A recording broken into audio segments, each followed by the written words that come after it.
what is metabolic flexibility, for those of you who don't know, and for those of you who've heard of it and kind of know, and even for those of you who do know?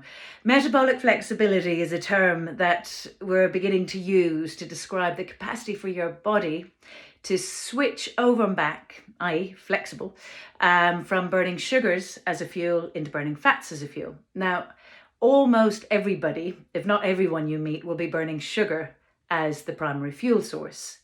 And it's really how we live nowadays. Every meal has a carbohydrate in it of some description, some form of grain, rice, pasta, bread, potatoes, that break down into sugars, and the body uses that for energy.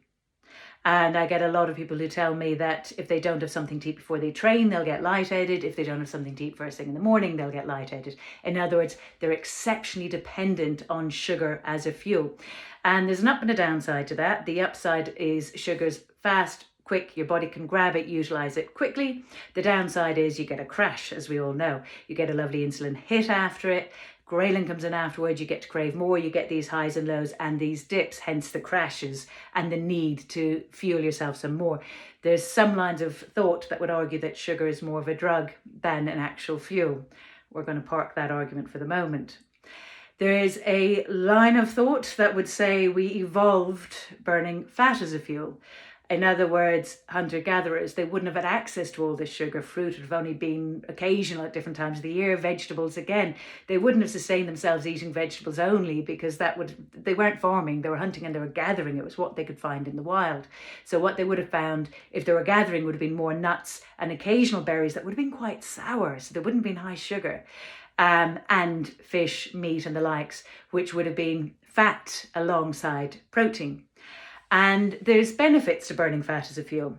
Two big benefits are, one is there's more calories in it, which we've been taught to think is a downer, it's a negative. It's not if your body's burning it. In other words, if you can get 9 calories rather than 4, so almost double the calories, and use those 9, your energy is going to be far higher than the person burning 4. So you're going to have much more sustainable energy. And obviously there's benefits to fat. They're imperative for helping us create our hormones, or the fat-soluble vitamins, that there's so many conversations that we're all lacking for, dare I say, I think in some cases, obvious reasons, because we're not eating the foods that traditionally had them in it. So there's lots of benefits to the fat. What happens, and this is my experience with clients, and seems to be happening perhaps more and more, is we hit a point in life, and by that I mean maybe into our mid-30s or late 30s. Now, it could happen much sooner, it may not happen at all, but many people will hit a point where it's almost as if the body is no longer flexible. So there's the argument that we evolved burning fat as a fuel, but if we came across sugars, we could eat them, the body would switch into the sugars, we'd get the benefit of that hit and then go back into the fat. So we just switched over and back as required. I find with a lot of clients that they have become, in this regard, completely inflexible. In other words, they've got to eat sugars. They've got this fat around the belly that they can't seem to lose, that if they were to reduce, and I mean dramatically reduce their calories, they still don't seem to lose. So in other words, the body's not accessing it. It's not burning the fat for fuel. Even when you don't give it any fuel, you're not eating anything or eating very little, it's still not burning it the way it should, the way you'd expect. So it's as if the body's becoming completely metabolically inflexible.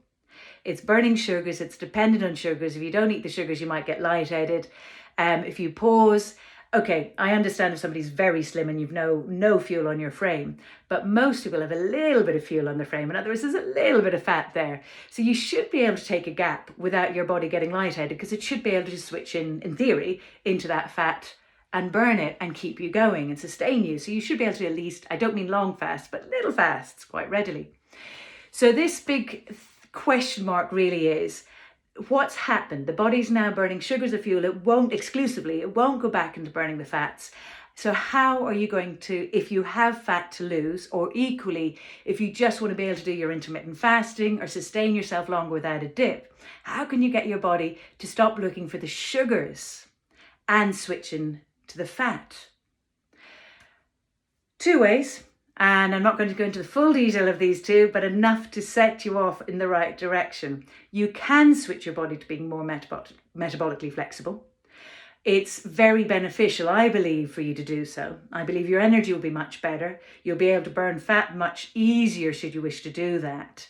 Your stamina will be better, and you won't get those highs and lows and those dips in the middle of the afternoon and so on and so forth.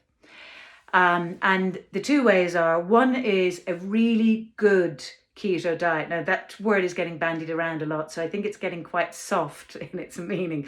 So let me clarify what I mean. A proper high fat, very low carb, medium to low protein plan, where your body flips into burning fat as a fuel. You can't get any carbs in there for this particular variation to work. So you want to do a tight, high fat plan. And even 8 days is enough, in my experience, to make a difference, to retrain your body to be able to burn that fat. But you have to take those sugars away, or at least reduce them dramatically, so that your body learns to flip into what we commonly know as ketosis, and it starts driving to those fat stores. That's the most direct route that I know of, and the most effective. The second route, which I find works very well on the back of having done a high fat, but equally you can use it, and we're back to the benefit of this intermittent fasting that everyone's talking about. The final hours of an intermittent fast, when you're doing the 16-hour one, those final hours, the body starts switching into a state not dissimilar, from my understanding, to a high fat, where it starts converting this fat again. So you're training the body in little drip feeds every day to start switching into burning fat. And that, from my understanding, is one of the big reasons that your energy level is very good in it.